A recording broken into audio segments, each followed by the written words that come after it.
Welcome to Books and Besties, the virtual book fair.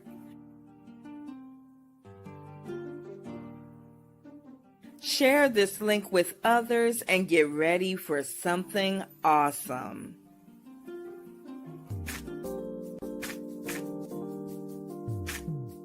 Books and Besties, the virtual book fair.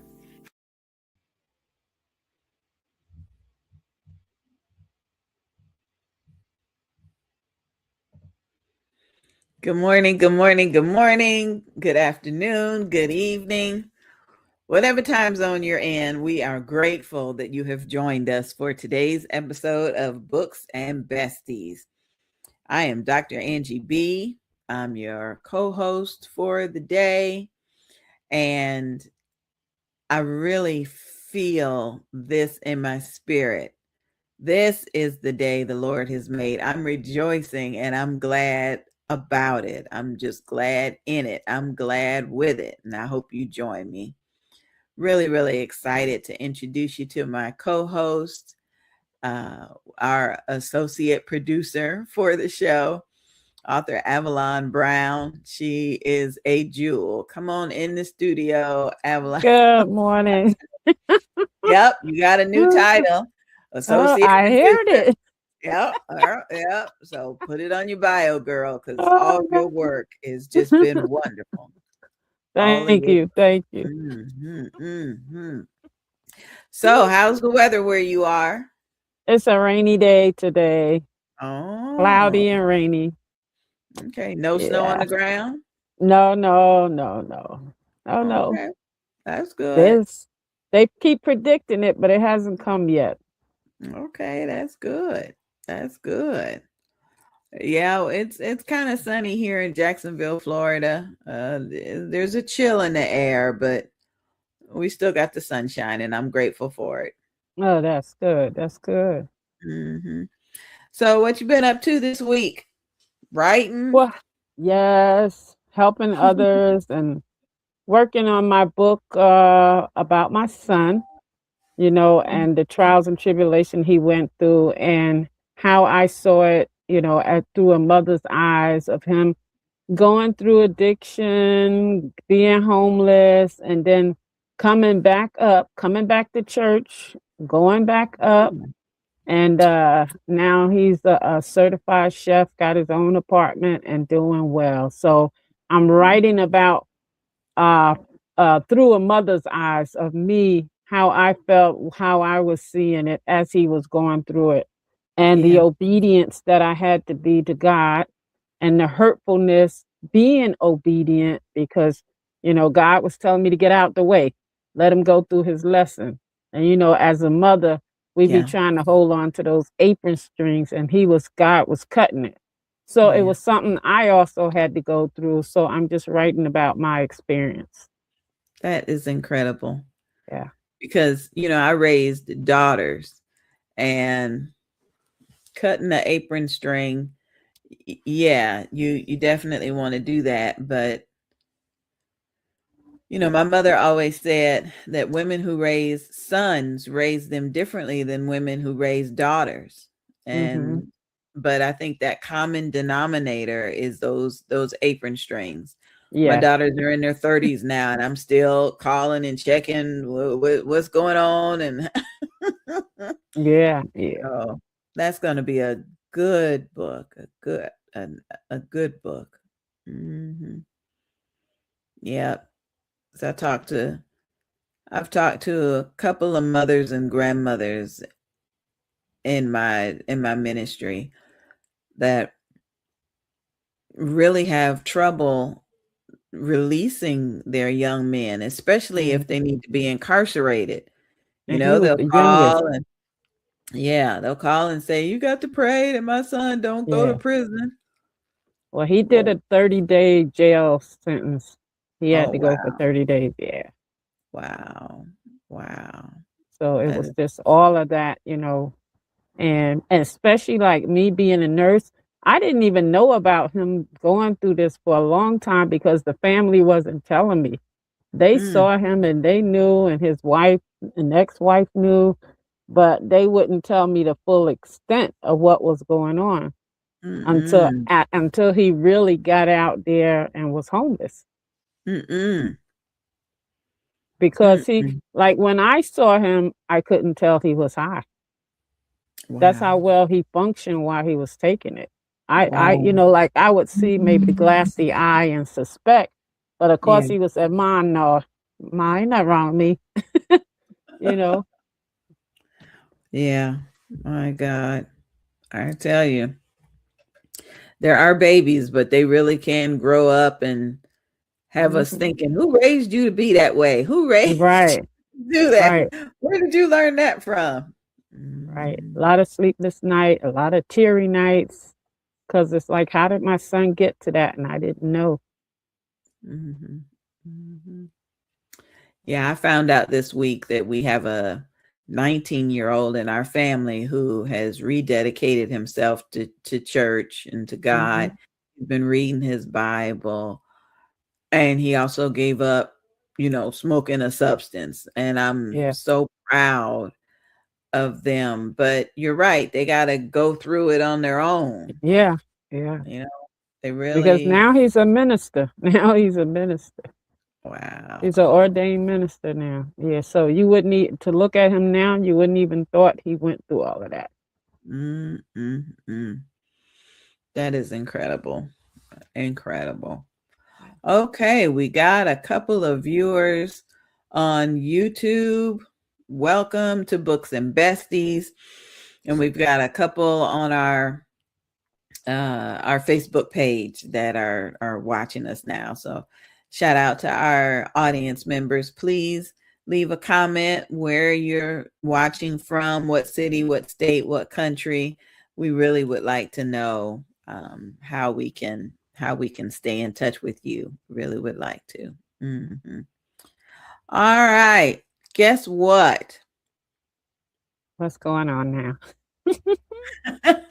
Look at this lineup. Just look at this lineup. We're brand new. We've got a brand new radio station, City Worship Radio, and Mornings with the Queen Bee. We're on Saturday mornings from 8 to 10. And they sent me this Wow. little image to see. Yeah, I'm in good company. I, I really am. So, Nice. yeah, we're excited to announce that because as more and more of you decide you want to advertise on Books and Besties, we also have a package where you can advertise on the radio show. So that show is on Saturday mornings. This show is on weekdays from 8 a.m. to 10 a.m. And we're also on another radio station from 6 to 8. So 6 a.m. to 8 a.m., we're on the Jericho Broadcast Network. Then 8 to 10, we're on New Life International Radio. And now Saturdays, we're on City Worship Radio. So I know several of you are trying to figure out how to promote your books and your events and your ministries and your businesses, and we can successfully do that for you. Mhm. 6 days a week. Well, 5 days a week and one weekend. How's that? So I just wanted to be able to put that out there. I was so honored to see this when they sent it to me. I truly was. That's So. awesome. Yeah. Mhm. All right, looks like James D. White Sr. has arrived. And so we'd love for you to tell us about him before we bring him into the show. Okay, now James D. White Sr. is a devoted minister, accomplished gospel singer, two-time cancer survivor, Mm, actor, and a published author with whose life reflects faith, perseverance, and purpose. Raised on a farm in South Jersey, wow, his early roots in church and music shaped a lifelong calling to serve and inspire. He has shared the stage with gospel greats such as Douglas Miller, James Moore, Timothy Wright, and Tremaine Hawkins, using music as ministry to uplift others. Ordained as an elder, he has also helped establish churches and mentor believers within the faith community. A survivor of both colon and prostate cancer, Mm, mm. Jane's testimony stands as a powerful witness to God's sustaining grace. He is the author of You Can Make It Through the Storm, and If You Did It, You Own It, with more works forthcoming, whether through ministry, music, writing, or acting. James D. White Sr. continues to live and speak from the place of unwavering faith and resilience. Oh, Jesus. Yes, Thank yes, you, thank you, thank you. yes. Welcome to the show. Good morning. Welcome. Good Good Good morning. morning. morning. How are you? We're great. I'm great. Good. Yeah, Good. Great. I know I am. And I'm honored to meet you. Thank you so much. Yes, yes. Pleasure to meet you both. So many Mhm. accomplishments. Where do we start? We're going to let you start telling your story. Oh man, my story is I've been abbreviated story. I've grown up in church, grown up, dealing with certain different things in life. Um, I'm a son of three. I have three siblings, well, two siblings passed with me. I'm the last one. I'm the only one left. Um, I've just been through different things in life, but I thank God He brought me through. You know, and, Amen. it's just I've learned to thank God for everything, Ooh, good yes. good Yes, yes, good and bad. yes. You know, Wow. What made you decide to write this book? um, well, it because I went through a bad time in life. Going through in 2014, I was diagnosed with colon cancer. You know, I didn't want to believe it, so I waited a year. I waited a year, and but God kept me, and it did. The great cancer didn't grow. It stayed the same. So I had that taken care of. Um, then in 2022, 23, I was diagnosed with prostate cancer, and that was a biggie there. But Yeah. through it all, I've journaled everything going through my life. I like to journal things down, and I just think the idea for the book was I wanted to inspire others. Cause I know a lot of people that who hear the word cancer and give up. Hmm. And God didn't say give up. That's when you put your more trust into Him. That He's going to bring you through, and that's what I did, and that's what He did. He showed Himself faithful. So this is myself. This books, the books I write now, I show myself faithful to God. Mm, Let people know, you can make it, no matter what you start. Right. We either going through, we're coming out, or we get ready to go back in. So yes. this just gives you Yeah, that's strength to true. keep on going. So the book, If You Did It, Own It, what is that about? That book is about accountability. I don't know if you know people that want to place blame on things. Say, well, I didn't do it, but yet they want to place the blame on other people. But you got to be accountable for your own stuff. You know, you can't pass the buck on. If you did it, own it. I'm a Mm, father of 9 children, and I'll tell everybody, look, I was not a good father.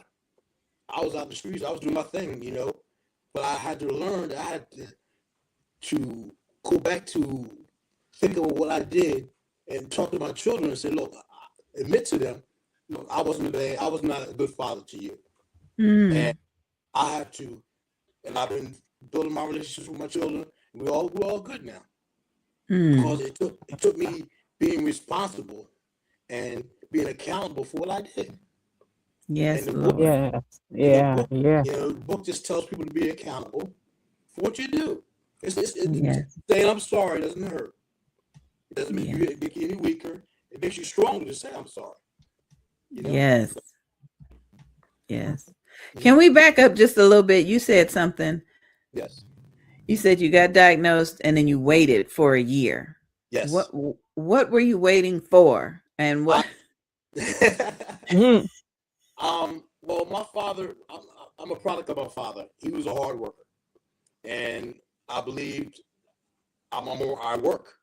So I said, well, I gotta work. I gotta be the busy bee. I gotta work. I gotta provide. I gotta provide. So I said, I'll be all right. But God, I just thank God because that could have grew. Yeah. Right. But I've learned from that now. I've So learned. at what point did you give in though? Um, the point I gave in is when I realized, well, my father. I looked at my father. My father worked, and he lived to 104.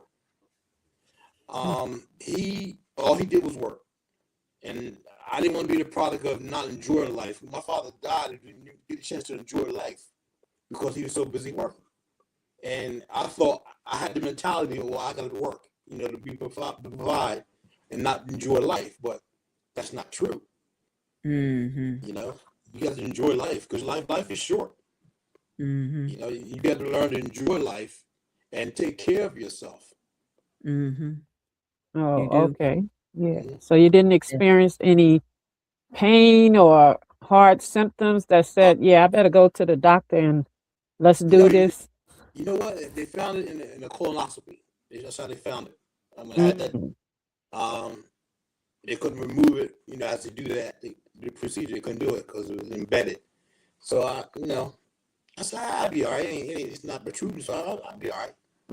But it could have grown. It really could have. And thank Yeah. God that when they did the surgery and they took out part of your intestines and stuff. But there was no after they tested it. They said, well, no, you're good. We got it all. We're good.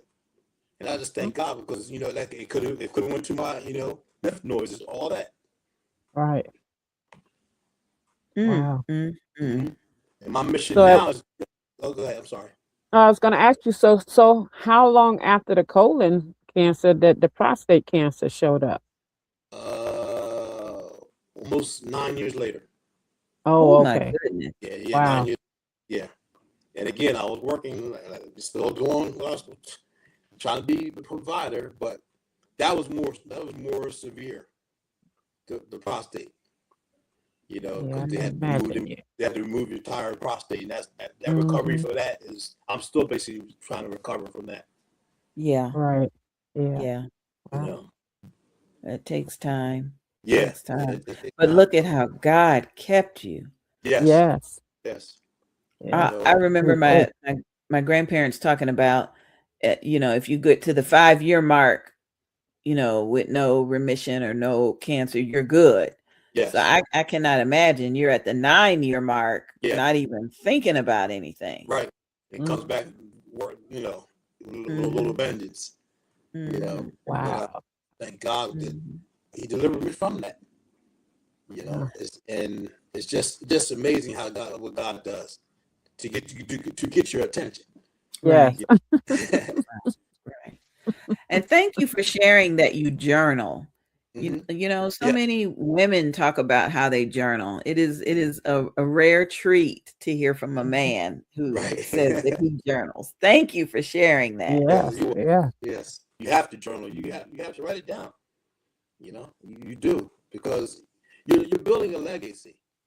So there's a lot of things you write down that once you go on, the kids may discover it and find out. Oh, okay, my Hmm. dad was it. Oh, okay. You know. Mhm. That's Mhm. true. Yep. Yep. So are you still singing? I see you're a gospel singer too.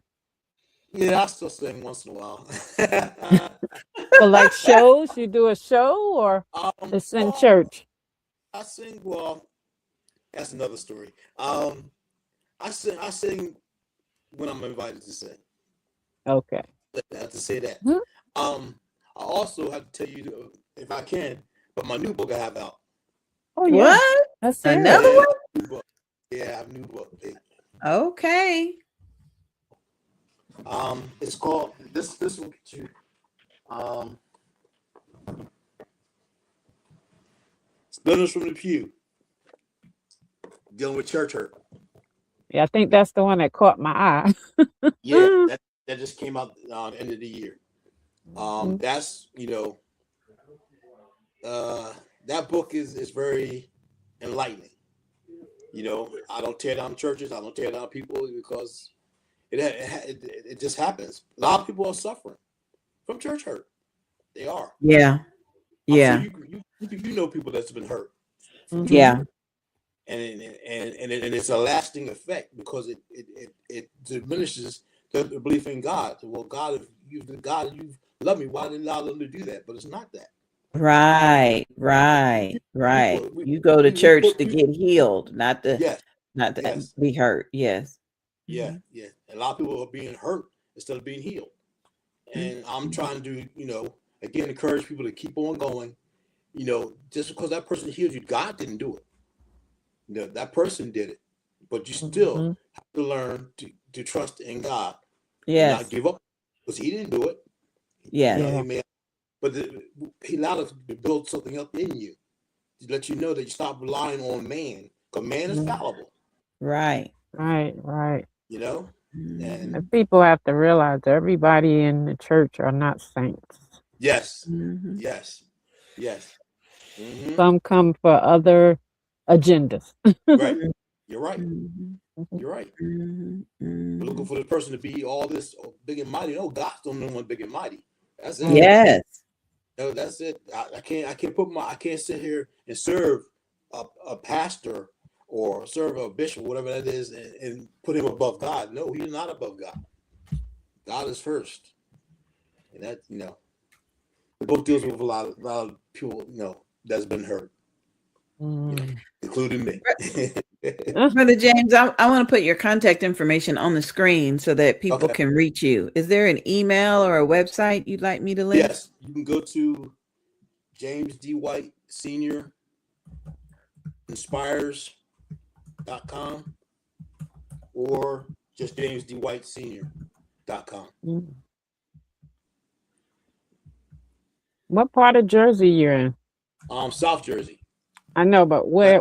Glassboro. Oh, okay. That's way down the parkway. Yeah, it's about, I'm 20 minutes from Philly. Oh, okay. Yeah, you way. Yeah, I'm down the other end. Oh, yeah. I'm up here near 148. Oh, okay. You up top. Yep. Yes.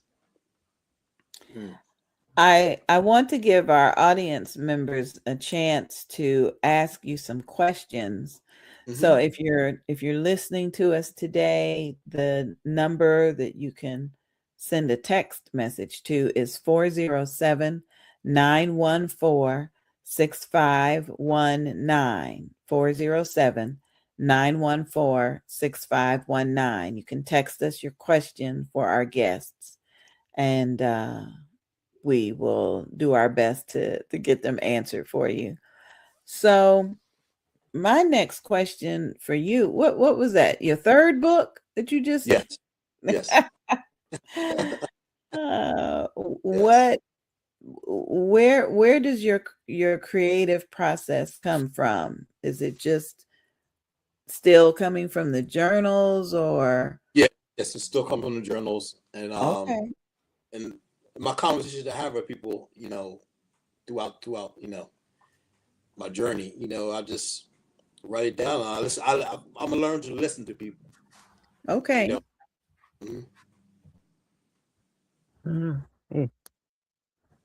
Yeah, this is what I do. I listen. I try to help. Try to encourage. I feel that's my job, to encourage. So you got some more books coming, sounds like. Yes.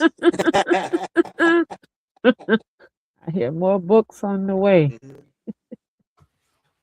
Okay. It is exciting to hear from a male audience member. It really is. And I just got somebody who came in the studio and said, why is he writing books? Is he making money writing books?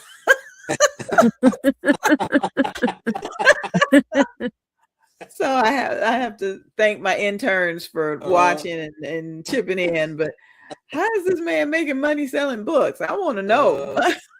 It's not about the money. Trust me. It's not about the money. Yeah. It's getting that word out. Yeah. the word out. I feel like now this is my ministry now to get the word out.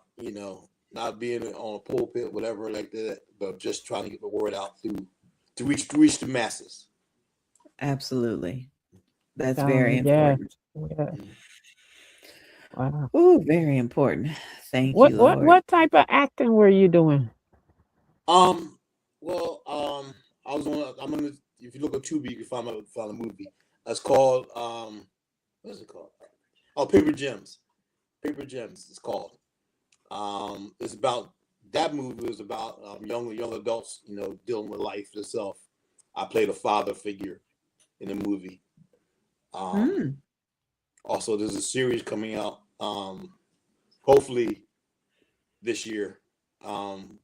It's called Losing My Pride, and I play a police officer in that. So it's, You just sweep it like, oh, that's a big Yeah. thing. It's like, Yeah. I'm just talented like that. I'm just yeah, blessed, yeah. highly favored, anointed. Yeah. And here you are on TV. Yeah. Oh, that is wonderful. Yes, we have to Wonderful. look that up. What was the name of it? Paper Gems. Paper Gems? Yes, Paper Gems. Okay. Mm-hmm. Yeah, All right, we're going to take a quick commercial break, and when we come back, I want to hear about these 9 children. Okay. So don't go anywhere. We'll be back in just a bit. Okay. All right. I've had wives and I've had friends. An anthology for women written by the men we are trying to love. Gentlemen, you are cordially invited to become an author by sharing your thoughts and experiences in our anthology. Tell us about your love for sports. Tell us about your love for grooming. Tell us about your love for gaming. Tell us what you want us to know. Submit your bio, headshot, and your story, along with the submission fee of $250. Send it to author Avalon Brown 165 at yahoo.com, or you may send your info to angiebpresents@gmail.com. An anthology for women written by the men we are trying to love. I've had wives and I've had friends. Brought to you by author Avalon S. Brown and me, the Queen Bee, Dr. Angie B. Every woman has a room. Every story builds the house. Rooms inside her, an anthology. Rooms Inside Her will be a powerful anthology that explores the deeply personal, yet universally relatable stories of women from all walks of life. Purpose and impact is to celebrate the diverse voices of women and their experiences, regardless of background. Create a community of shared experiences, sparking conversations around identity, womanhood, healing, and triumph. Submission deadline is August 15th, 2025. Submission fee is $250. Send an email to sisterbatten@gmail.com, sisterbatten@gmail.com. Rooms Inside Her.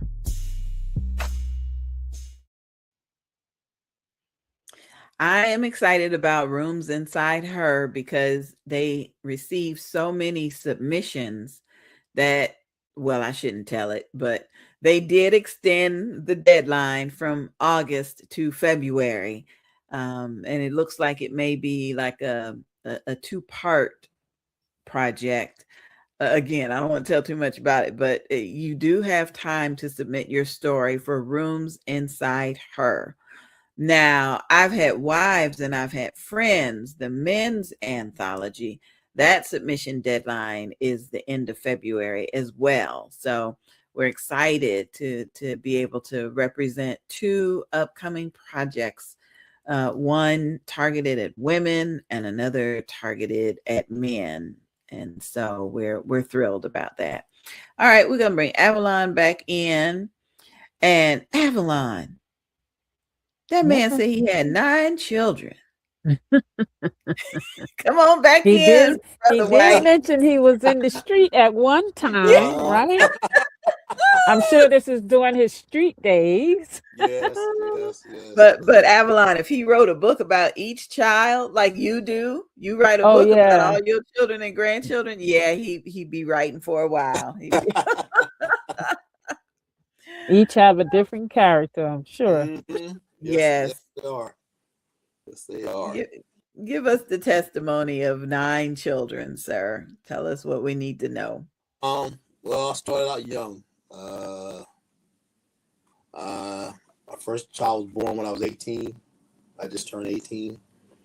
That's my daughter. The next one's born. They're basically all stair steps. Oh, really? Yeah. I got married the first time when I was 17.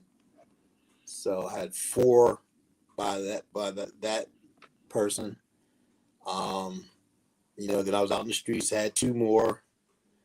Then I had another one. So I have four girls and 5 boys. So my youngest just turned 25. Oh, bless the Oh Lord. wow. Yeah, Yes. everybody's grown. Everybody's They all grown. grown, huh? Yes, ages from Wow. 46 to 25. Yeah. Mm, Yeah. Mm. Love them all though. I can imagine. yeah. I can imagine. How could you not? Yeah. There are aspects of you. How could you not? Right. Mm-hmm. I know when I look at my 2 daughters, I see so much of their father in them. Everything I loved about that man, and I'm grateful because it when I had resentment in my heart, it seemed like my kids just reflected everything I didn't like about him.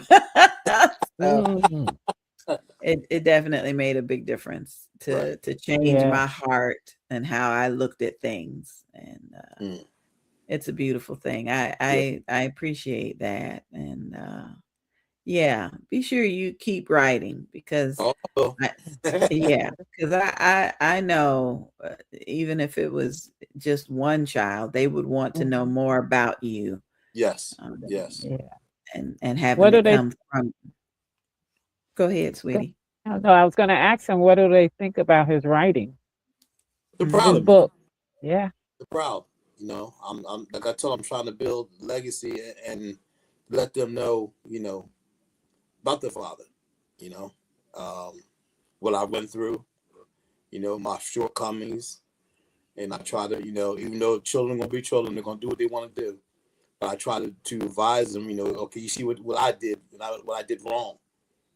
I'm trying Mhm. to help you guys not to go that path, but it's your whatever your destiny is your destiny. But my job is Right. to let you know where I can try to help you where you fall short, or Hmm. give you a little bit of advice. But it's up to them to do whatever what they're going to do. Right, Yeah. right. But That is a always remember, blessing. God is the author and finisher. Mhm, Right. Right. mm, mm, Right. mm, Yes, that's mm, so true. I love Very it. I true. love it. I love it. We have one question that just came in, and I'm trying to pull it up so I can ask you. But here it is. Are you doing book signings? And if so, how do you get them scheduled? I'm still working on that. Um, Okay. Okay. Hopefully by February I should have something set up. Okay. Um, yeah, hopefully by February, because I'm planning. Well, if it helps, I usually will ask a friend or a cousin or somebody that I know, And I usually ask them if I can come over to their home, invite 2 or 3 friends, which Right. ends up being, a lot more. Right. But I bribe them with saying I'll bring a fruit platter or something, and those little beginnings, those little beginnings, that's something you can put together, quickly, Yeah. yeah, that'll work. That'll work. Okay, Mr. White, we're gonna put you backstage for a minute. If you can hang around, we want to introduce you to some of our other guests that are coming on the show. But I thank you for your time. I thank you for your joy and your wisdom. I Yeah, know so much. you. We'll stay connected. yep. Thank you. Oh my goodness, he's a jewel. He's a Yeah. jewel. All right, Avalon, tell us about Tony. He is waiting in the wings, ready to pop in and tell us something Okay. good. Mm-hmm. Tony Lindsay is the author of 17 books, Oh, goodness. spanning from mystery, urban drama, speculative fiction, young adult literature, and short stories. His Wow. work has appeared in the Chicago Defender, Digo, Mega Paper, Mm, Sakanda, mm. Timbuktu.com, and other literature publications. He Wow. has contributed articles and reviews to national platforms. An accomplished educator, he holds advanced degrees in creative writing, English and editing, and Mhm. multicultural literature, and has taught at colleges and universities across the country.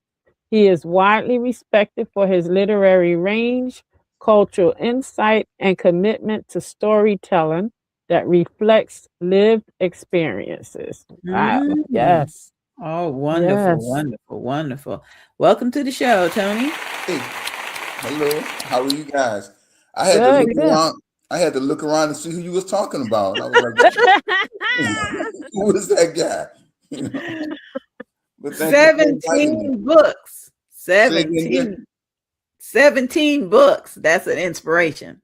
Oh, thank you. Yeah, Mhm. writers do way more. When I look at well, not that. Yes, I thank you. It is an inspiration. But when I look at people's careers, like Walter Mosley, and they people write tons of books. 17 sounds like I'm a junior on the stage, which is pretty No. cool with me. I don't mind being a junior. Wow. Sounds like you have expertise in writing. Yeah, I knew early on that's what I wanted to do, but as an undergraduate, I wasn't sure. I kept writing, but I didn't major in English as an undergraduate. I majored in psychology, um, which helped me get my first jobs out of school and all that. But later, when when I read about writers, because I studied writers' lives, and I was like, well, they major in English, they get MFAs, and so that's what I did. I went back to school. I got an MFA, then I got an MA, and did some editing stuff. So I looked at what other writers. I mimicked my life after what I'd seen other writers do, like Sterling Plump, Hakeem Adabudi, along those lines. Mhm. Wow. So you're developing characters in your books. Hmm. How does character development work? Do you just dream about Sophia, or you just make up Jeffrey because of a friend that you have? How does your character development? How does that process work for you? Well, usually for me, one character will be vital to the story, right? Mhm. And then I'll ask, well, what does this character look like? And then I'll ask, well, what would this character do in this situation? Oh, wow. Everybody starts out as me, right? Well, what would I do? But then I'm like, well, no, it's not me. It's about what would a female do in this situation? What would a white person do in this situation? And then things develop, things start. As far as traits, I get them from, people I know who are alive, or things I've seen, or I imagine how that person would act in that situation. If, let's say if Alan was Alan is a male escort in this new book. If Alan was arrested, how would he respond? And then I think about who he is and put it together. Think about his background. A lot of the development starts from what I initially write, and then I develop from what's initially written. Does that answer your question? Yes, it Yeah. did. Because I write based upon a testimony.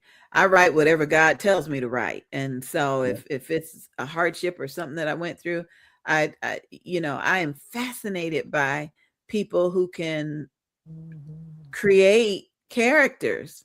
It fascinates me. So I would love to write a novel one day and see if I can develop characters. And so I'm Well, gonna think take your about the advice. situation. What would you like to see different in the world? What would you like to see that's there change? Like, Yeah. what would you like the environment to be no pollution, a clean planet? Okay. Um, and think about how would you react if the planet was clean? How would Oh you wow. react if you were white and the planet was clean? How Yeah. would you react if you were a man and the planet was clean? How would you Wow. react if you were a rich man who made money off fossil fuels and the planet was clean? Oh Yeah. wow. Yeah. Yeah. Yeah. That's a good one. That's a good Oh, one. okay. Okay. Listen, I want to put your contact information on the screen so people can reach you. What do you prefer? A website or an email address? You can get me on Amazon. I do have a website. It's um ooh, wow. Oh yeah, pen for hire, pen-for-hire.com. But you can buy the books off Amazon.com. Just Tony Lindsay, Lindsay. Put that name in Amazon, and the books will, Amazon or Barnes and Noble, and the books will pop up. I'm on Facebook, and that's pretty much it. I'm writing.night@gmail.com. Send me an email. I And the try pen for hire, PEN hyphen the number 4. four or Yeah, the number word. 4 Okay. hyphen Hyphen hire hire. .com. Okay. Look up And under your then name you and see can if I just got it email me right. directly at writing, WRITING .night, NIGHT at gmail.com. Okay. That's the Okay. quickest way. Or you can Thank Yeah. hit me on Facebook. I respond. thank you. What I'm did you actually say your busy. latest book is? You Oh, mentioned your what if I latest don't? book. What if I don't? It's a murder mystery. It's really good. It's a page turner. People finish it in 3 days max. Some people have finished it in 2. It's a good story. You have It's the different. cover? Hmm? Can you hold the book up? Oh, sure. Let me see. What if I don't? Okay. Oh, Yeah, the Wow. nice. cover's a little controversial. I had some people that wouldn't put it on their sites because of the cover, but I wanted it. I wanted that Mm-hmm. cover because it was vital to the character. Talking about characters, it was vital to understand this person. So, the graphic person did a good job of capturing her. So I wanted it to be on the cover. Absolutely spectacular. Nice. That is. Nice. It's a Do good you have a story. do you have a Mhm. favorite character out of all of your books?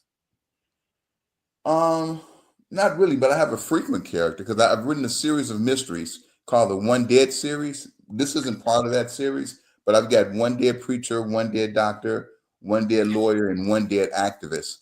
Wow. Oh my goodness. Each one of those is a novel, and the main character is David Price, and he Mhm. is middle-aged guy, lives in Chicago on the South Side in Inglewood, and he's a bodyguard, and he gets pulled into all of these different situations, and there's always a murder, an activist, a preacher, a doctor, a lawyer, and so he's probably the most frequent character.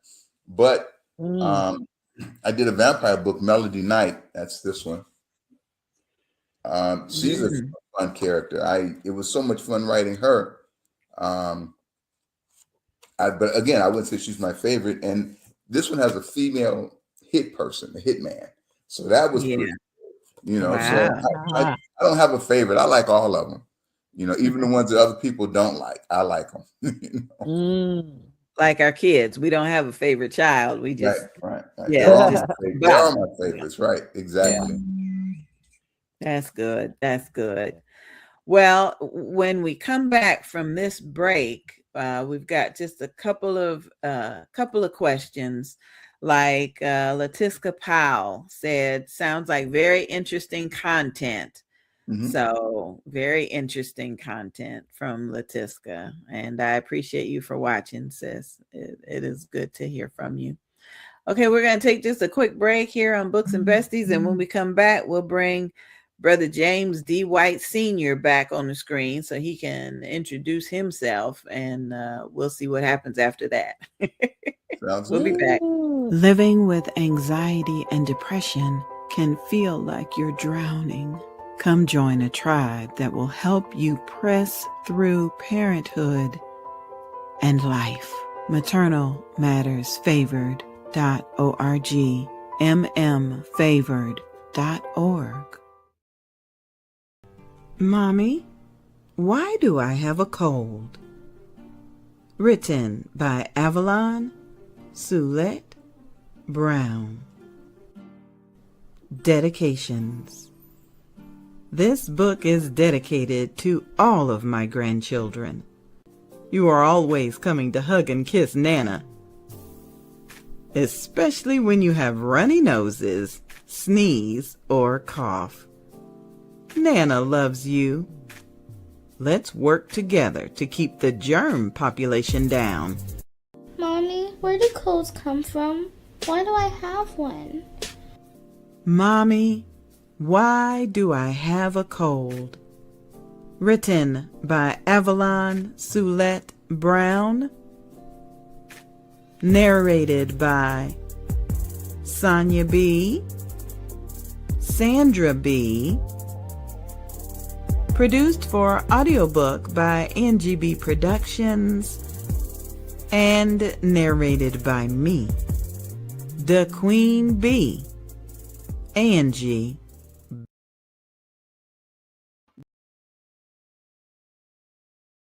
DJ Shaheem Care Mix Edits. Explore innovative fusion music of hip-hop, house, Afro beats, and gospel genres all rolled into one perfect mix. Visit the world of a gospel praise experience as DJ Shaheem shares his new edit packs, filled with a remarkable experience. Enhance and elevate your worship experience through praise as we embark on a new and unique purpose to glorify Jesus and what he has been able to do in our lives. If you are looking for a different vibe in your worship and praise experience, this will definitely keep you moving and inspire you throughout your day and week. These mix and edit packs are not only for DJs and radio stations, but are meant for gospel music lovers as well. Take time out and visit DJ Shaheem Care Mix Edits for your music source. Support the ministry as we reach others and draw them closer to Christ. Stay blessed, safe, and encouraged. DJ Shaheem Mix Edits. .sellfy.store.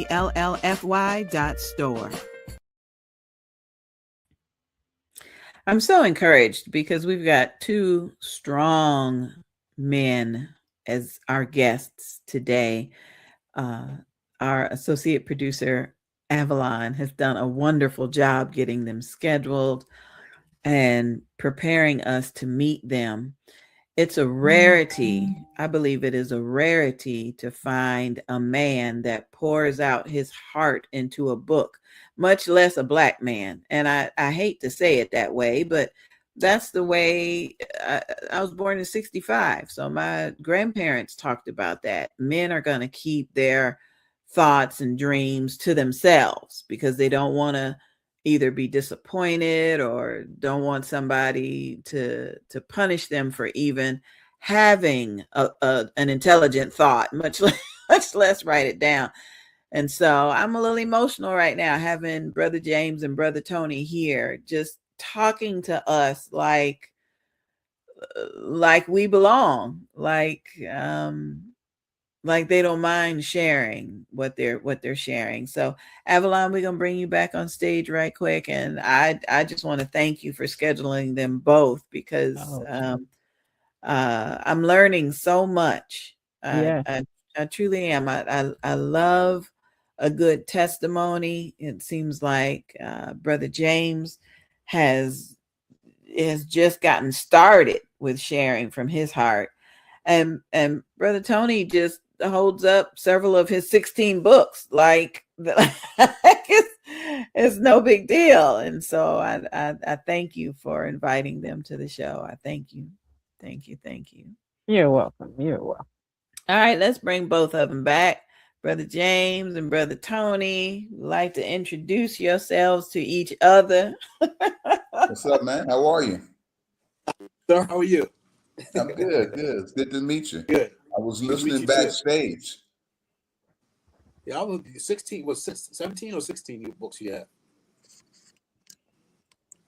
I'm sorry. Could you say that again? Let me turn up my You have phone. six. How many books do you have? 16, 17? Yeah. Books? Yep. Yep. I've Wow. but I've been writing a little while though. Okay. Yeah. Oh, that was our first question that was coming up for you, Tony. How long does it take you to write a book, and when did you get started writing? Okay. Well, I guess I've always written, short stories as a kid. Used to do ghost stories. And then when my other classmates liked it, that kept me writing. I was first published in 99, 2000. First published by Black Words, and One Dead Preacher was the first one. Oh, I was good. told to write a mystery, and the mystery would get picked up. So 99, 2000, and Black Words was the first publisher. And then it just started. That's where it started. Wow. Mm-hmm. Wonderful, wonderful. Okay, next question is for both of you. Um, how are you marketing your books? How do you find an audience? How are you doing that? Brother James, you want to give us a hint first? Marketing is the key. Right now, I'm doing everything I could do. Amazon. I do. I've hired someone to do some advertisement for me, and I try to put things out on Reels and on Facebook, stuff like that. To especially, I've been finding out that the word of mouth it does a lot better too. By Yeah, people reading it and recommend it to other people. yeah, yeah. Brother Tony, what about you? How have you been successfully showcasing promoting your books? Okay, I use marketing services, services that I see on Facebook that other people use. I use those, like I use Queenie, I use Ellen, I use Cyrus. Um, I use a lot of different services. I try to keep track of people who've emailed me, and I email them back. I have my own database of people who I've been sending out emails to. I should have probably, and this is something I'm giving advice here. Like when you do events, have people write down their emails. That way you can reach them. I should have done that, but I was poor because I get so wrapped up at the event. But I've known people who do that, and they're successful with that because it generates your own personal list. Um, Mhm. Services, I send out a lot of emails. Facebook, I contact book clubs through Facebook, Twitter. Um, but that's pretty much it. Oh, and I go to events. I don't go. I used to go anywhere. Like I'd go down to Florida, Cincinnati. Now I kind of stay in the Chicagoland area. Since I've been doing it a while, my people, look forward, or when I send them a note, they'll buy the book. Or so I've got a group of people who read me, and they tell others about me, and that works out pretty good. Mhm. Mhm. That's good. We're going to share these tips at the end of this month. We're going to share your tips at the Fresh Book Festival, which is in Daytona Beach, Florida. Oh It is the wow! largest book festival in the state, and every time we learn something from each other, we share it. So I'll be sharing your tips with others at the Fresh Book Festival. Thank you, thank you. Avalon, I know you got questions. I'm trying not to interfere with No, with that. you're doing fine. You're doing fine. You're Okay. doing fine. I did want to ask Tony, is he still an educator? You still teaching at the Yeah. colleges?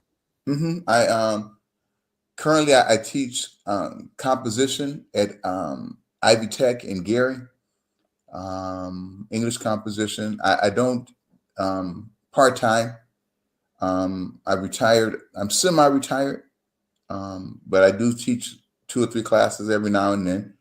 Um, that's pretty much it. Spend a lot of my time working, writing, um, looking for publishers, for agents. So this career is always you're always developing, you're always pushing, you're always trying something new. So that is the that's how you stay in your readers' minds, right? You got to stay out there as best you can. Yes, Mhm. yes. Mhm. It makes a lot of sense. A Hmm. lot of sense. Now, I want to know from either one of you, what do you think the biggest challenge is in sharing a story?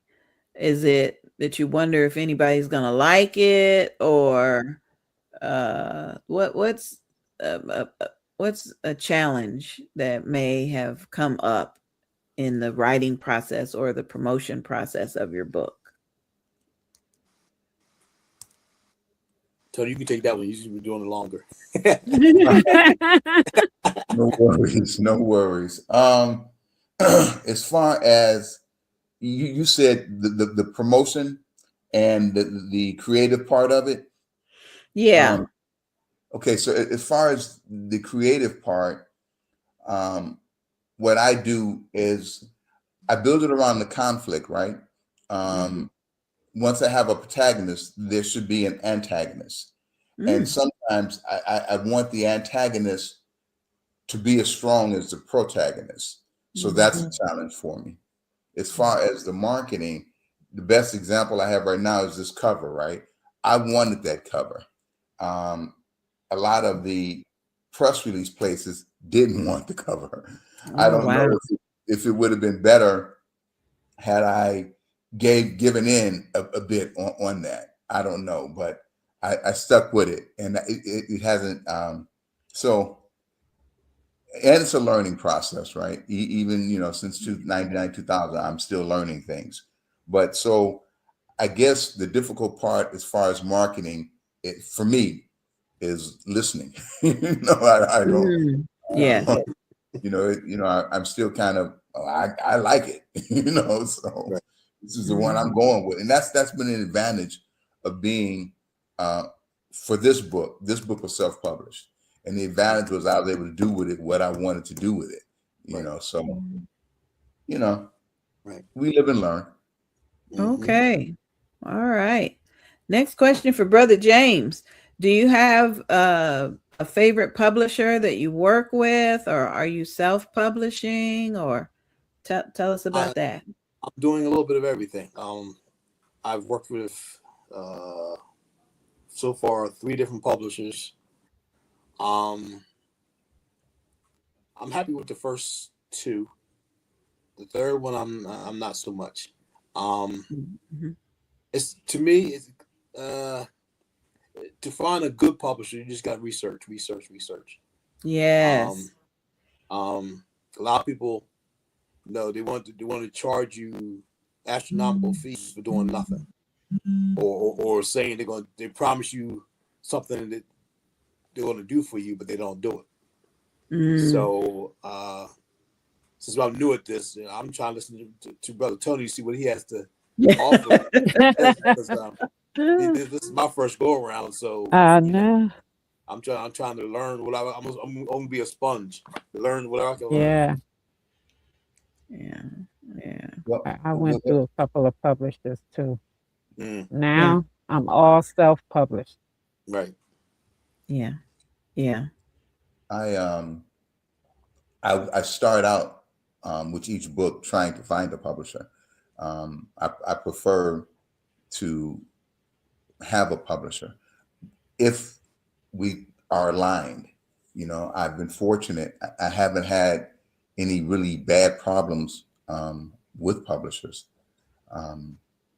I've had some good ones: Black Words, Penknife Press, Urban Books, Third World Press. So I've been fortunate to have publishers that knew the industry, that were established. I have, and my experience with self-publishing is when I couldn't find a publisher, then I self-published. So it's a learning process.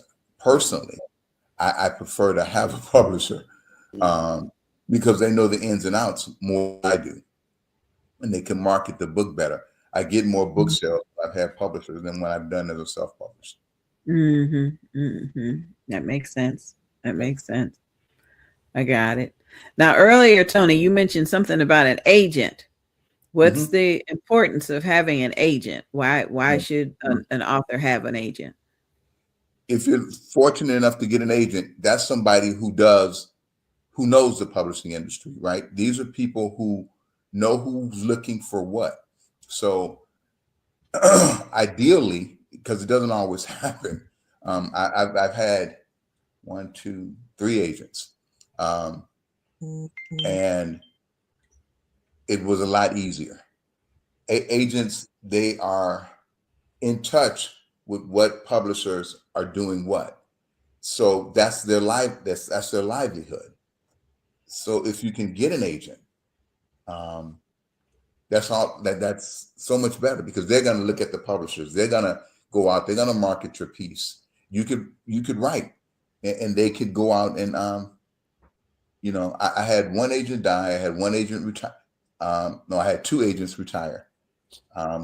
One died. One said she just was no longer doing it, and the other one said the same thing, because the industry has changed.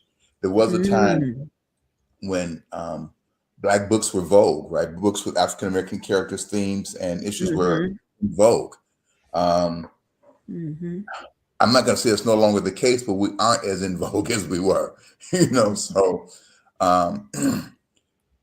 and they make their money off selling books. So if they've got a product and the market isn't demanding that product, then the chances of you getting an agent is harder. So you got to dig deeper.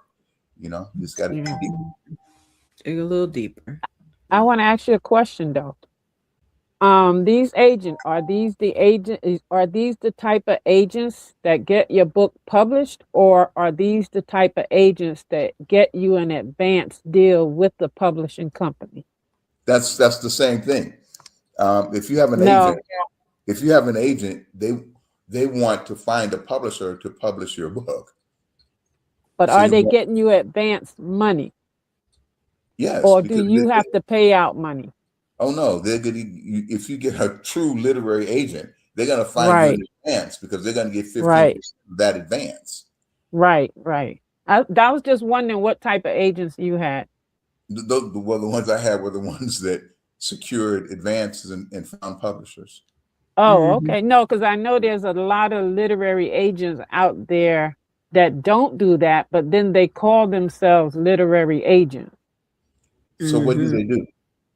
They get you published, but you still got to put out some money.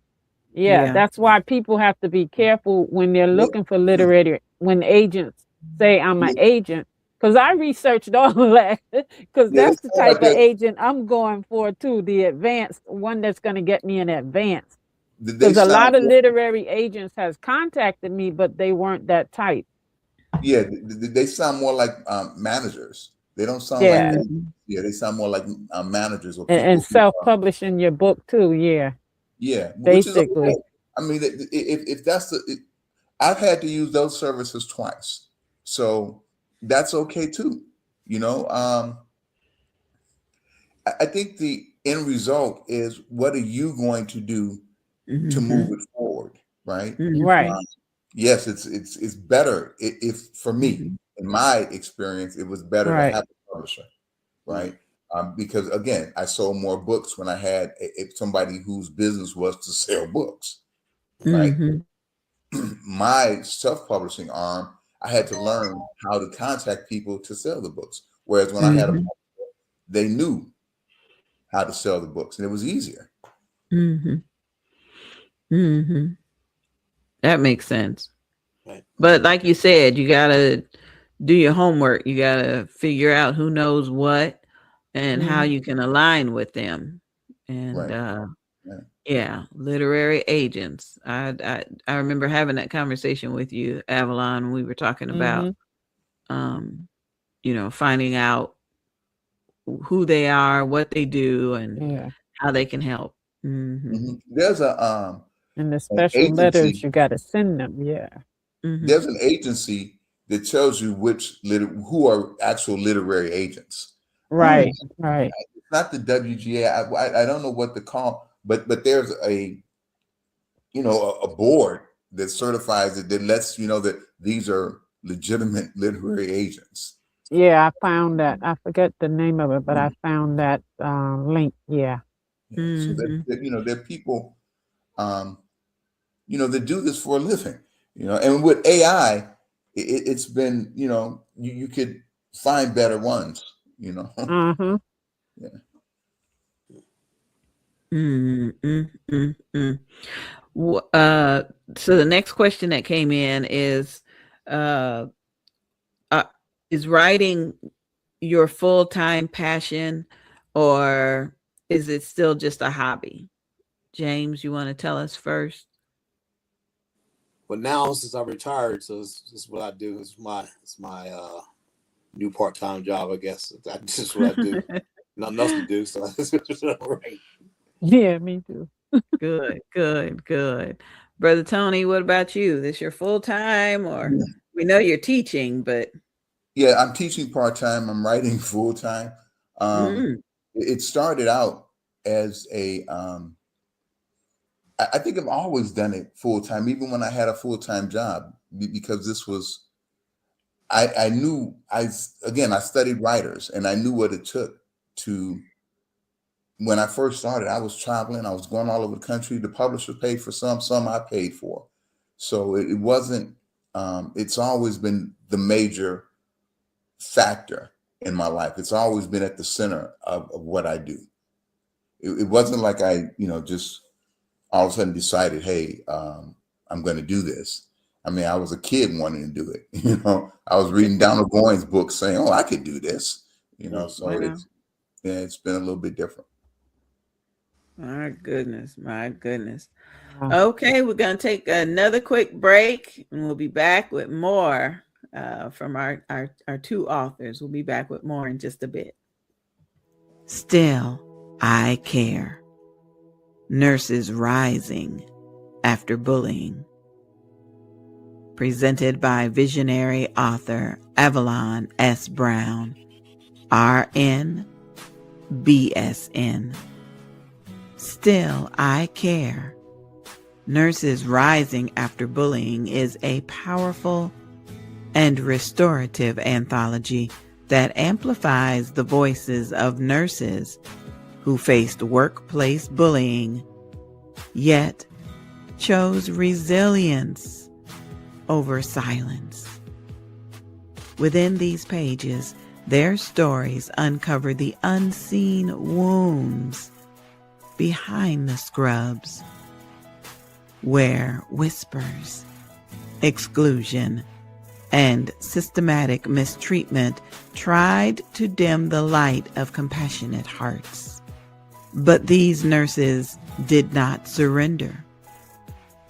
From quiet tears in the break room to hard-won triumphs at the bedside, this collection celebrates the courage, purpose, and unwavering care that embody the true spirit of nursing. Whether you are a nurse, a healthcare leader, or someone who has ever felt overlooked, this book will encourage you to rise, advocate for others, and believe that healing is always within reach. Still, I care. Nurses Rising After Bullying. Presented by visionary author Avalon S. Brown. Please allow us to introduce you to one of the graduates of our YEP program. Hi, I'm Sandra B. I live in Michigan. And yep, I'm an author. YEP, Youth Entrepreneur Author Program. Our goal is to initiate literacy in students and lead them to entrepreneurship through authorship. Our mission is to identify and invite organizations to participate in this program. Students participate in virtual writing workshops where they are encouraged to write their stories and provide reviews of stories read. We ask you to support our youth.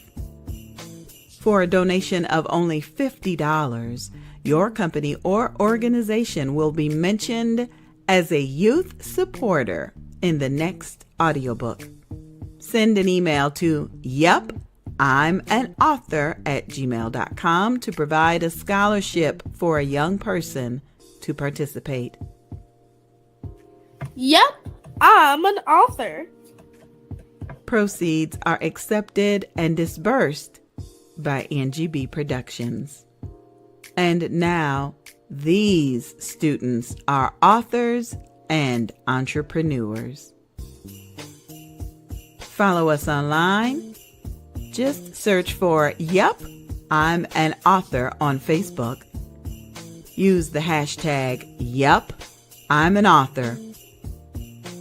Or call 407-914-6519. That's 407-914-6519 for more information. This program is sponsored in part by Angie B. and Barty Productions. Yep, I'm an author. We remain excited about the young people that are excited about writing books. And so the Yep, I'm an Author program is recruiting now. We'd love to have a few more students that want to write something before school dismisses for the summer break. That way, during the summer break, they can be selling their books. So that works out wonderfully. All right, Avalon, let's come on back in. Yes. I'm enjoying the conversation today, so we're gonna bring our fellas back. Before you do that, Oh yeah, I go just ahead. I just want to put out one of the links that I have that I use because I just really found out, I guess in the last month, about these type of agents. So the link is quarry that I use, quarrytracker.net/agents. Oh, And and it has all the different literary agents that can get you in advance to a book deal, but each one of them have different requirements for how you would submit the letters to them, what type of letter, whether it's a book proposal or a query letter. So okay, you have to read up about each one of these and make sure that you're conforming to what they want in order, you're not going to always get an acceptance. I think I done wrote about 10 so far letters, but this is the link that I use. And it has okay. these are the literary agents that can get you in advance. All right, sounds good. I'm glad you got that information. Thank you, honey. All right, we're gonna bring Brother James back in and Brother Tony back in. I appreciate you both. And next question that we have is, what genre do you write in? That's the question. What is your book genre? James, can you tell us? I am self-help, religious, inspirational, yeah, stuff like that. That's what I do. Oh, okay.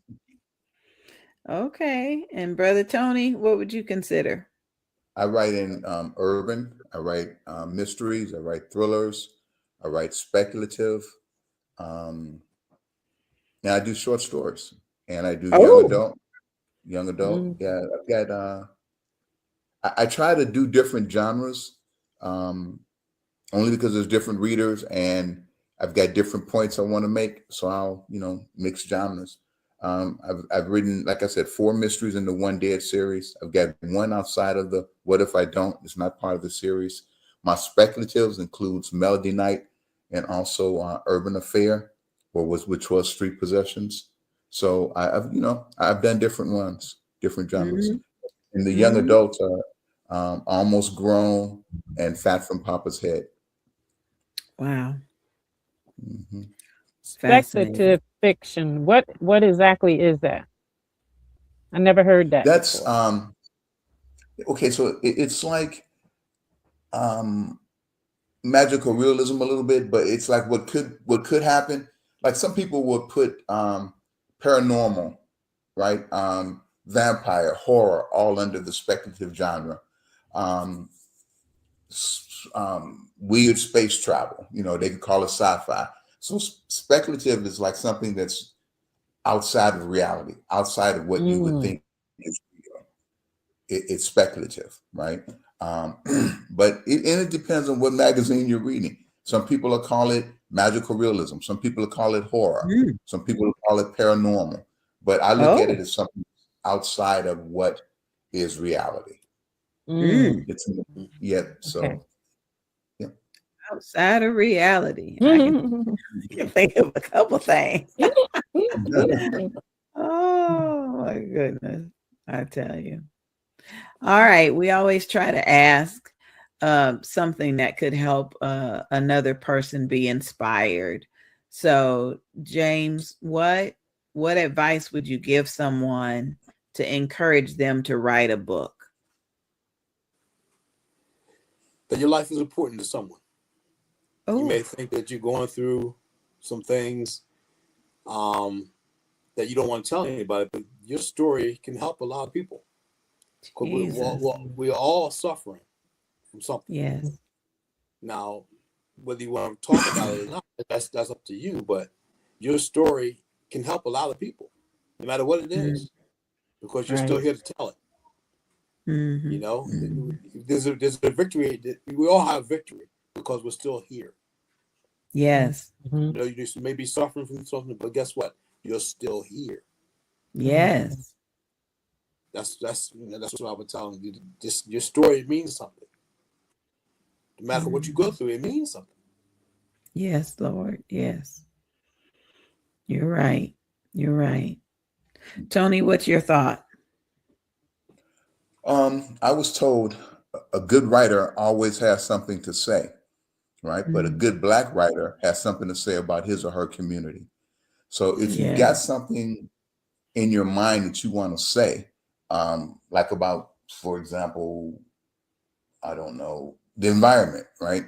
You think the air needs to be clean. Well, write a story that says the air needs to be clean.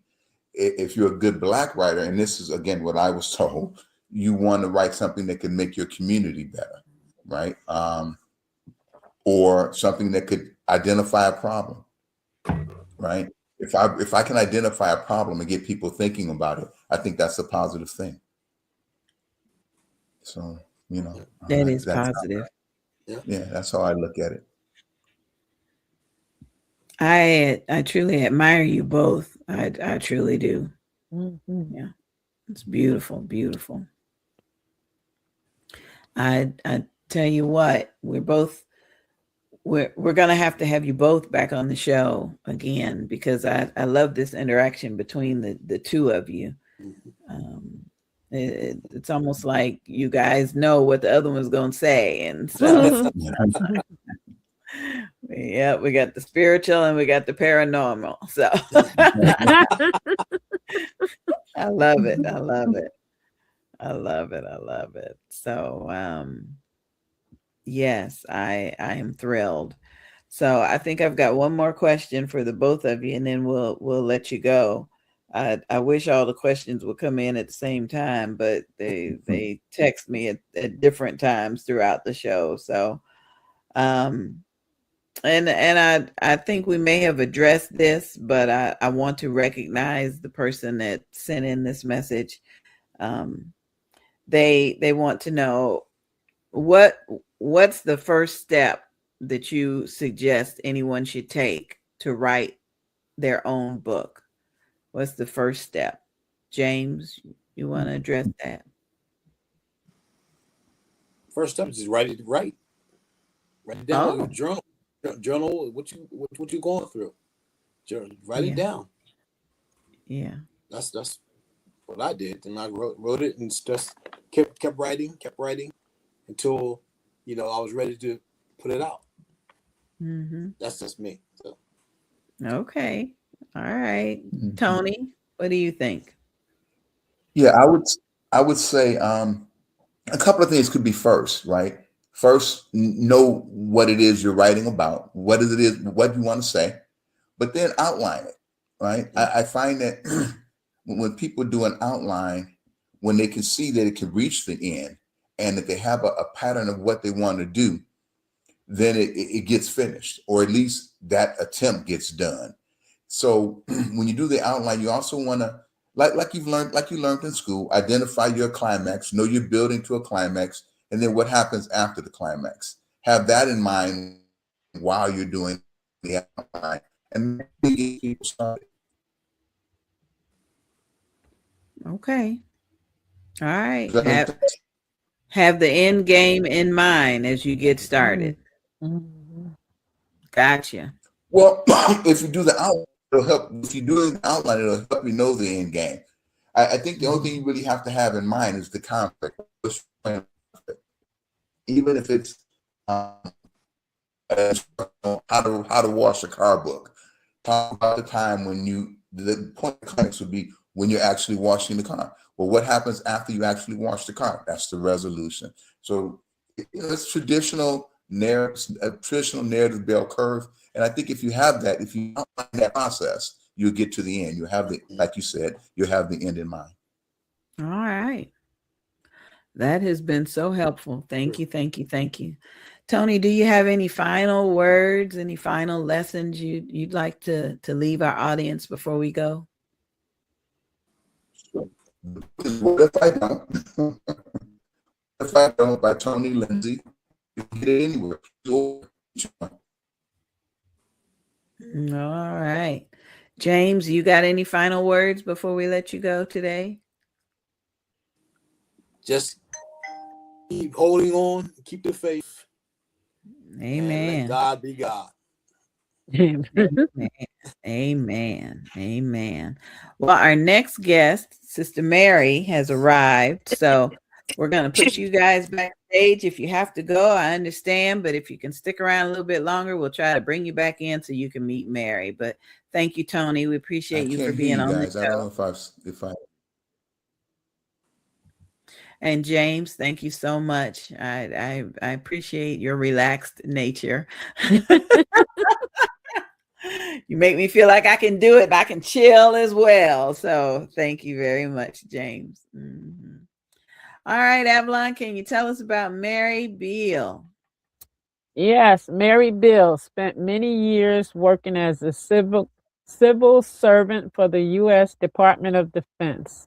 She has worked in finance, business consulting, and accounting, and started ML Bill Consulting in 2007 to provide business administration and health and wellness advocacy to members of the community. She specialized in two areas, helps and administration. This program aids business, nonprofit, churches, and government entities. Our group serve in this ministry include property owners and potential owners needing assistance with tax matters, contracts, leases, and promotional material. Her Mm, second area is health and wellness advocacy. This program is designed to share practical knowledge to help and improve and enhance the quality of life of an individual. Their area of expertise includes physical, mental, emotional, and spiritual health for those they serve. all right. Yes. Well, I am thrilled. Welcome to the show, Miss Mary. Yes. Thank you so very much. Can Fine. you hear me? Yes. Yes, we can hear you just fine. And you're looking stunning this morning. So Thank you. thank Thank you, you. thank you for getting up with us. Thank you for being here. Yes. Mary, tell us what city and state, where do you live, and tell us something about you today. I live in Cordele, Georgia, better known as the watermelon capital of the world. Okay. And this is my hometown. I grew up here. I didn't stay here all that time, but I went away and came back to take care of my aging mother. So I'm here. And I've been Yeah. here for 19 years now. Wow. Mm. And I'm a young senior citizen and an old baby boomer. Yeah, uh-huh. We right there with you. I love it. Yes. I love it. I love it. I love it. All right. You tell us something about your book. My book, and I don't know if I can put it to the camera and get a good view. My latest book is this is my latest book. Let's see if I'm doing Right this there. right. Right there. Yes. Okay. This is From Cotton Fields to Castles. Hmm. And this book is about my life. It can contain everything, but it contains a number of things that are important about my life and growing up and traveling, working. And it shows that you can be born on a farm, but you don't have to stay there. Mm. But you respect the benefit of being raised on the farm. Because I Right. think that's one of the things that led to me understanding the value of wholesome food by having Mm. been raised on a farm, grew up eating from the earth, and having to witness my mother lived to be 101 and had her sanity. I mean, at her death, she was really sharp. She was mentally sharp, spiritually sharp. She wasn't as physical and as can be expected after having given birth to 10 children naturally, Ooh. raised 8 grandkids. So Ooh-wee. she was a force to reckon with. Oh, So and still live to be 101. still live Oh, to be Wow. 101. Yes, Jesus. yes. So we had a great role model, a great coach, a great cheerleader in our mother. So, you know, that's kind of what's instilled a lot of this in me. Wonderful. Wonderful. Wow. Avalon, I see you got a question on your face. Go ahead.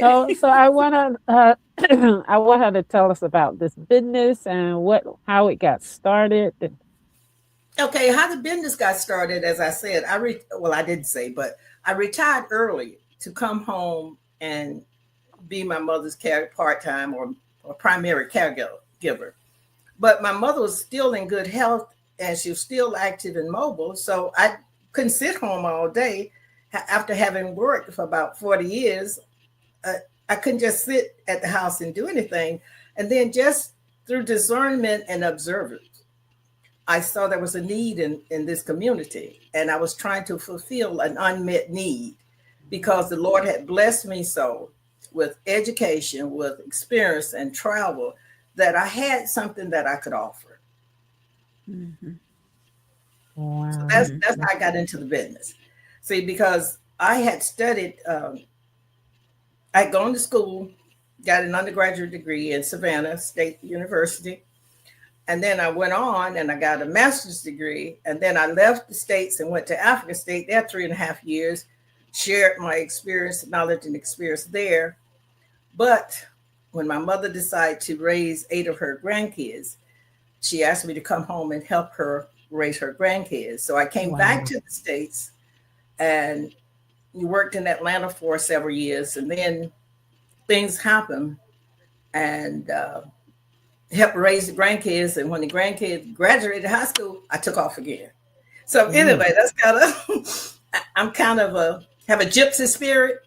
And so that was manifested in the book. And that's shared in the book, from cotton fields Mm. to castle, because once the grandchildren had graduated high school for the most part, I took an assignment to United States Army Europe and lived there for Mm. 6 years.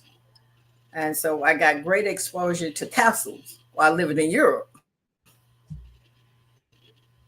Wow. So your Yeah. mother raised 10 So kids and then that's kind of raised a 8 quick grandkids. story. Wow.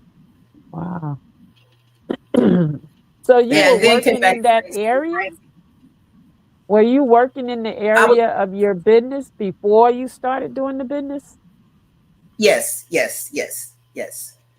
I was working in finance and accounting for the Department of the Army and for DOD, the Department of Finance and Accounting. So yes, I worked in that area. So I had some academic knowledge and some actual practical work experience. Mm. Mm, Yes. absolutely beautiful. Beautiful. Yeah. Yeah. Beautiful. So you said you have multiple books that you've written, Sister Mary? I, oh yes, multiple book. My first book is entitled Luella Campbell Build a Force to Reckon With. That's my mother. Can you hear Oh, Mm-hmm. me? Mhm. Yes, you're breaking up Can you just a hear little me? bit. you're Yeah, let breaking up. me Yeah. yeah, let me put her backstage and then see okay, let's see if that helped any. Okay. Can you hear me now? That Yes. help? Yes. Okay. Okay. Repeat your question because of the interruption I You have multiple books. Tell us about Oh them yeah. all. Yes, my first book, as I was saying, was a tribute to my mother for reaching 100 years. And it's titled Luella Campbell Bill, A Force to Reckon With. Mm.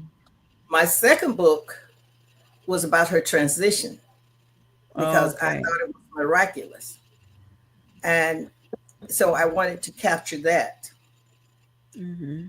My third book was about a family friend who had been a friend for over 80 years, and I became her caregiver. She lived to be Wow. 109 years. Oh. So I wanted to capture her life story, and she permitted me to do that. And her book Mm. is titled How to Live Well Past 100 Years. Mm. Oh, yeah. Second book about my mother is entitled Help Me Cross Over from Earth to Heaven. Mm. From earth to heaven. And that book is based Wow. quest from my mother during her last few months. How to help me cross over from Earth to Heaven. Mm. Okay. Mm. Then I've participated in several anthologies. The last anthology that I participated in was Our Journey from Girls to Women.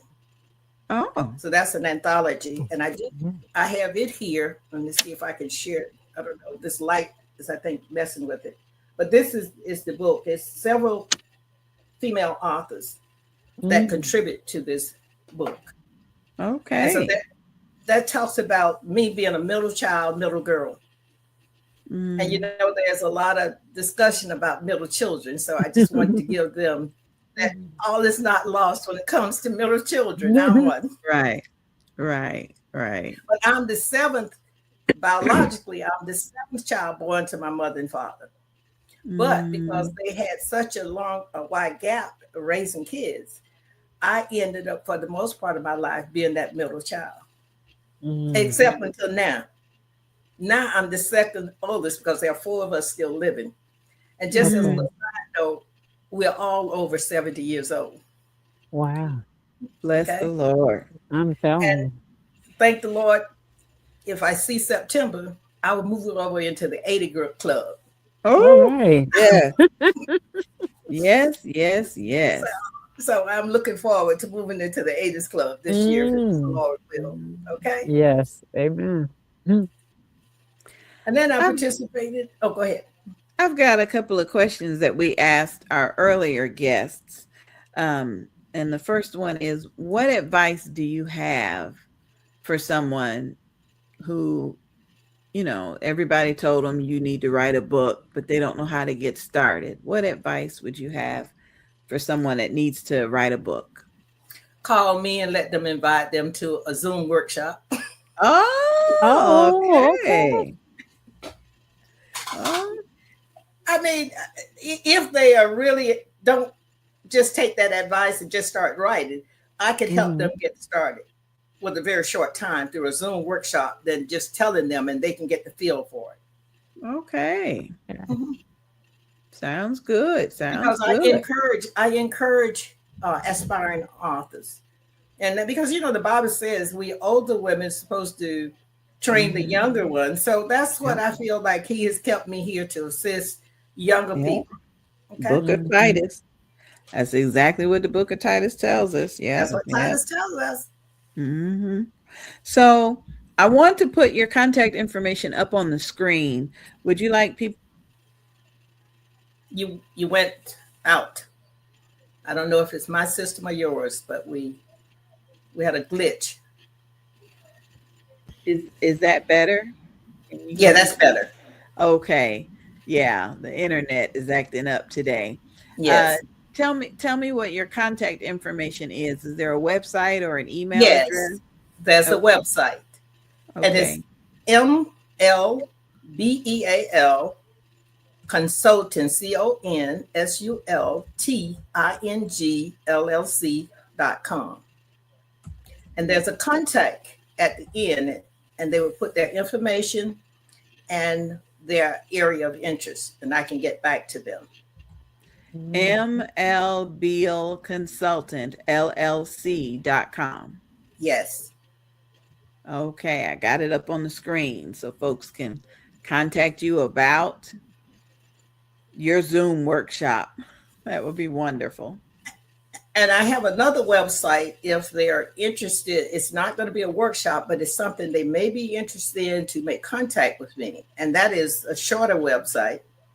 And that's FLIPGA.org. Mm, Okay. got it. Got it. Well, Sister Mary, we're going to take a quick commercial break, and we'll be right back with more of Books and Besties in just a minute. Don't go anywhere. Okay, Dr. B.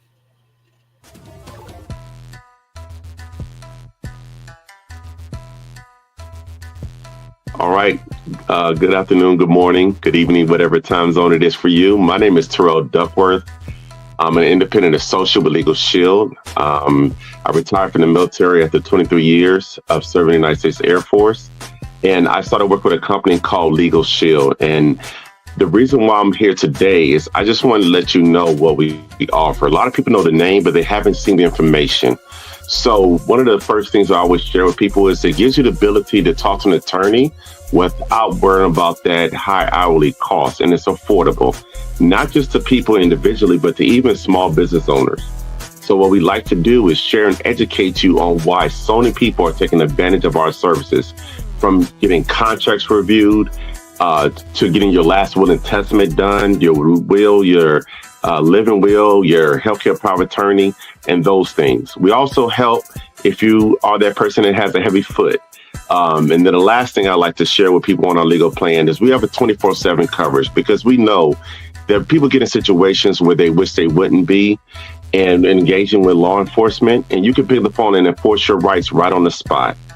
Now, for you small business owners, we love to help you out. Look, we're not trying to get rid of the legal services that you already have, but we want to show you a more affordable way to deal with debt collection, contract review. Maybe you got employee situations you need help with. But the bottom line is we have a lot of services we can offer you at an affordable rate.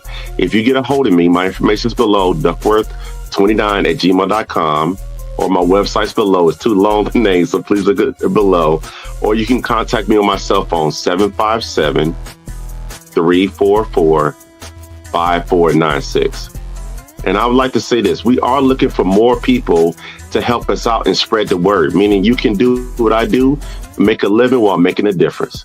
My name's Terrell Duckworth. Thank you so much for listening to my information. And I turn it back over to you, my good friend, Miss Angie B.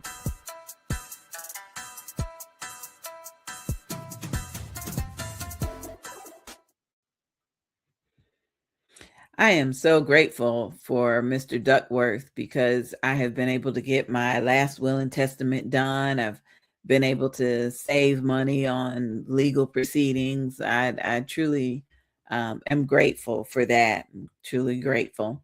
Before we get back to the show, I just want to be sure I invite you to save the date. Save the date, September 18th and 19th. The Bold, Beautiful, and Bald Beauty Bazaar will be in Jacksonville, Florida. We are celebrating 10 years of self-love. So if you know anyone that lives with alopecia, if you know anyone that is excited about beauty and fashion, even if they have hair, we don't discriminate if they have hair. Tell them, come on and join us in Jacksonville, Florida. We've got group rates at the hotel. The hotel is on the beach with the most adorable swimming pool I've ever seen, a heated outdoor swimming pool. I'm just so excited about the venue and about our 10-year celebration. So save the date and join us for the 10th annual Bold, Beautiful, and Bald Beauty Bazaar. If you'd like more information, you can send an email to Bold, Beautiful, and Bald. That's and, A-N-D. Bold, Beautiful, and Bald at gmail.com. We'd love to have you. Love to have you join us. Love to have you join us. Okay, Avalon, come on back in. 10 years Wow. of bringing the beauty bazaar. Can you believe it? Yes. Wow. Yeah, Time yeah. is flying. Yeah. It is. It truly is. Truly is. But I don't know about you. I need Sister Mary Beal to come take care of me. She take care of folks. They live to be in their hundreds. I'm Yeah. telling you, she got the secret. Well, she did say she came up on a farm, so everything probably is natural. Not Yes. all this artificial stuff. Yes, I tell you what, why is it everything I crave is processed and too much salt Hmm. and I got to learn. So let's bring Sister Mary back in so we can get one or two questions in before we end the show. Sister Mary, um, what encouraged you to start writing? Uh, Truly, I have been taking notes since 1969. And what got me to start journaling was something that happened to me as a young uh, country girl from Georgia, traveling to New York City. I happened Mm. to land at Port Authority because I was traveling by bus. And then something happened that made me become aware is that just because you're born in the South doesn't mean that you don't have knowledge, skills, and assets, because the North was always um, stated in such a positive that people were Mhm. so much sophisticated, etc.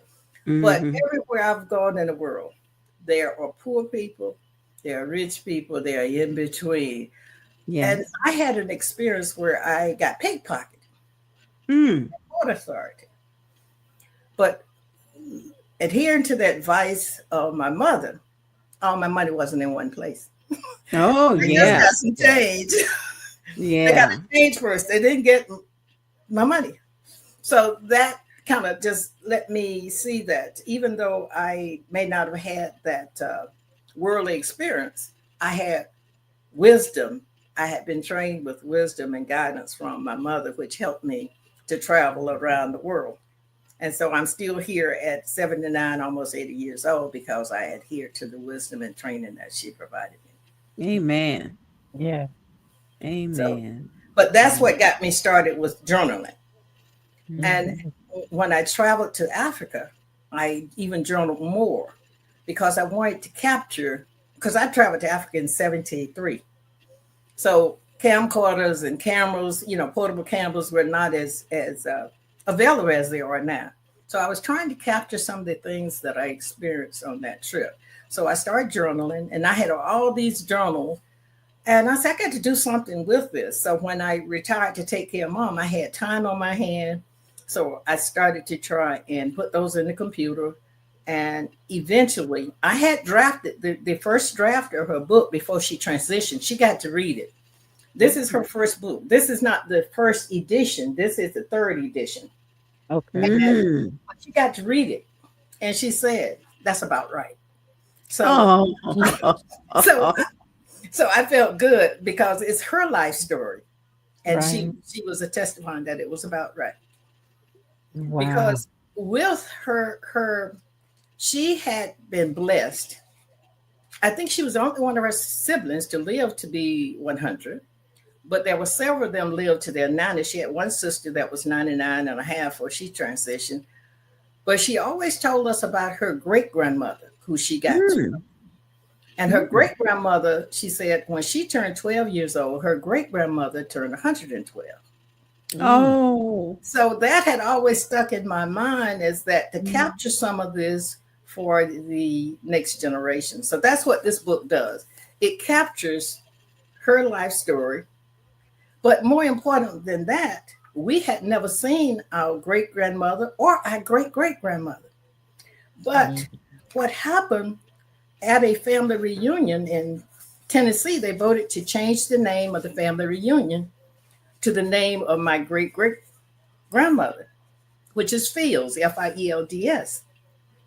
And so I went back to the area in Savannah where I was living, and I mentioned it. No, the Sunday after the family reunion, I went to church and they announced that Carolyn Fields is going to be doing something. And I asked the lady next to me, point Carolyn Fields out to me. Well, she wasn't at church that day. But the lady told her that there was a lady there asking for her because I'm new to the area. So that following Monday, her husband and his cousin comes to my house. They said, you were asking about the Fields? I said, yes. He said, my cousin has his mother's storage container and there are some photo albums. Oh, wow. So he brought it out to my house. They came together. They brought it out to my house. So this picture was in that photo album, and I took a picture of it, and if you can see it on my computer. Oh, wow. And so what I did, I came home the following weekend. I came home, and I opened up my computer. My mother was so elated. She said, "That's my grandmother." It was like, oh my wow. Because she was the only one living who had sight that could identify this, that I knew of. So that's why I started to write and try to share these stories, this history, with my nieces and nephew, grandnieces and nephew, because we have a rich history. Because in doing so, I learned that she was half Cherokee. Oh, good. So I knew a little bit more about the family lineage. So that's what really got me started. My mother and her siblings who passing down family history information. And then my youngest aunt had pictures of our great grandmother and great grandfather, which they had talked about. So that is what I inspired me to do in this book, a gallery, a photo gallery. So in Cotton Fields to Castle, I have a photo gallery of my travels and my family. Oh, that is beautiful. Nice. That is beautiful. Wow. I love it. I love it. I love it. Thank you for sharing. Thank you. You blessed us indeed. You truly did. Yes. Yes. Well, thank you. Then I could just, they're the anthologies that I participated in. The first anthology I participated in is a book called Achieving Results. So that's an anthology, and I talk about being a farm girl in that. Okay. The next anthology I participated in is Unknown Battlefields. And I talk about, my stint with the military as a civilian and my interaction with military families. I also participated in another anthology addressing caregivers, a caregiver's expression, which is written by nothing but caregivers. And as I told you, but my last anthology was Our Journey from Girls to Women. Beautiful, Wow, beautiful, nice. Yeah. beautiful. Thank you so much, Sister Bill. I I feel so good having had you on the show today. Thank you Well, so I much. thank you. I thank you. And if you get a chance to read From Cotton Fields to Castle, leave me a comment on Amazon. Of course. Okay, yeah, we Yes, can do yes. that. We can Yes. do that. Do you have any Yeah. other closing words of inspiration for someone who may want to start a business or acting as a caregiver? Do you have any advice? Yes. I was blessed this past November. I was invited to Mombasa, Kenya to participate in an empowerment conference. So the scripture that we built that conference on was Ephesians 3:20. Mm. Okay? If you believe that there is a higher power, you can do almost anything, he says, because with him, all things are possible. All things are possible. And one of the reasons I love my mother so and we appreciate her so, because she seemed to have known people who could get the job done. And she wasn't afraid to release us to them at a young age. And so we got some early mentoring and coaching. And we were able to attend college. I'll give you a little bit of tit story, and it's in the book about my older sister. My older sister developed a brain tumor at the age of 10, and she was 4 years older than me. But my mother made sure she continued her education by enrolling her in the Blind Academy in Macon, Georgia, which is about 60 miles from here. So we had that family who were instrumental in promoting education, promoting spirituality, promoting family. So with that kind of foundation, I would not honor them if I didn't do something to help the next generation. Yes, Right. yes. Praise God. Praise God. Thank you, Wow. Sister Mary. We appreciate you for being on Books and Besties. And the next time you write a book, get in touch with us so we can have you back on. But thank you so much for having me. It was Of indeed an course. honor. And I'm always thankful about sharing what knowledge and skill that the Lord has blessed me with that may help someone else. Yeah. Mhm. Yeah. That's good. Thank you. Thank you for joining us. And Happy New Year. Thank you. Thank you. And the best of you to the Books and Besties. Thank Oh, you. thank you. Thank you. Thank you. Praise the Lord. She Yeah. was a jewel. Oh Yeah, yeah. Yeah. that was Wow. incredible. Yeah. I've got to I got to pick up my speed. I need to do something for my dad. Yeah. Yes. Yes. Yeah. He's a young 80, but yeah, it's about that time. It's about that time. Thank you, Avalon. I appreciate Oh, you. sure. Appreciate you too, Angie, with your new And title you done gave me. yeah, I forgot the associate title. producer. Yeah, Associate something. Oh, producer. associate producer. Yep, that's who you are. That's who you are. All right, everybody. We hope you enjoyed today's episode of Books and Besties Yes. with me and Avalon and our guests. And if it's the Lord's will, we'll be back on another Saturday morning at 11 a.m. Eastern Standard Time. Thanks, everybody, and be blessed.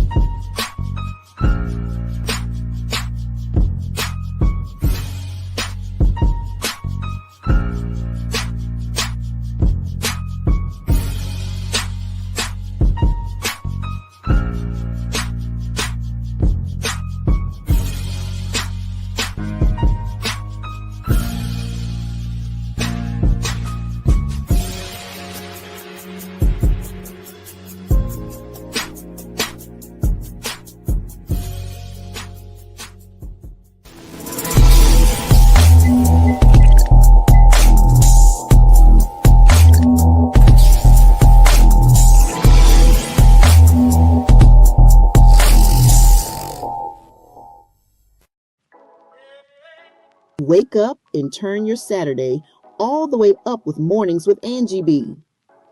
Every Saturday from 8 to 10 a.m. Angie B is bringing you the hottest and newest Christian hip-hop music with a message, beats that bless, and vibes that lift your spirit.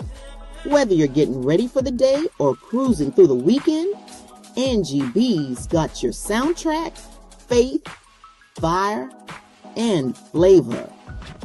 Don't miss Mornings with the Queen Angie B every Saturday, 8 to 10 a.m. on City Worship Radio